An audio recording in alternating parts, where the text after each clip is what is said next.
ఈపూరులో జరిగిన అభివృద్ధిని గమనించండి. గత ప్రభుత్వంలో చేసింది ఏమీ లేదు. మండల ప్రజా పరిషత్ బిల్డింగ్ నిర్మాణం పూర్తి తుది దశకు చేరుకున్న ఈపూరు ప్రభుత్వ హాస్పిటల్ నిర్మాణం.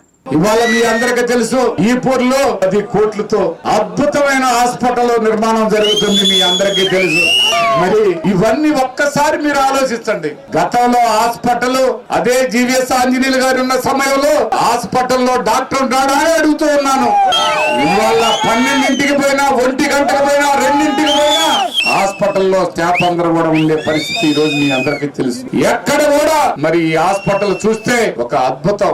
రేపు అన్ని విషయాల్లో ఆ థియేటర్స్ గాని, ఆపరేషన్ థియేటర్స్ గాని, మరి అన్ని విధాల టెస్టింగ్లకు సంబంధించిన మిషనరీ గాని 4 కోట్ల రూపాయలతో టెస్టింగ్లకు సంబంధించిన మిషనరీ, షుగర్ కావచ్చు, బీపీ కావచ్చు, మరి కిడ్నీ టెస్టింగ్ కావచ్చు, ప్రతి ఒక్కటి ఆల్ టెస్టింగ్లు కూడా మన ఈపూర్ హాస్పిటల్లో జరుగుతూ ఉన్నాయి. రేపు ఆ హాస్పిటల్ ఓపెన్ కాగానే మీ అందరికి అద్భుత ఫలితాలు, అవకాశాలు కల్పిస్తున్నామని కూడా మీ అందరికీ సందర్భంగా తెలియజేస్తున్నాం.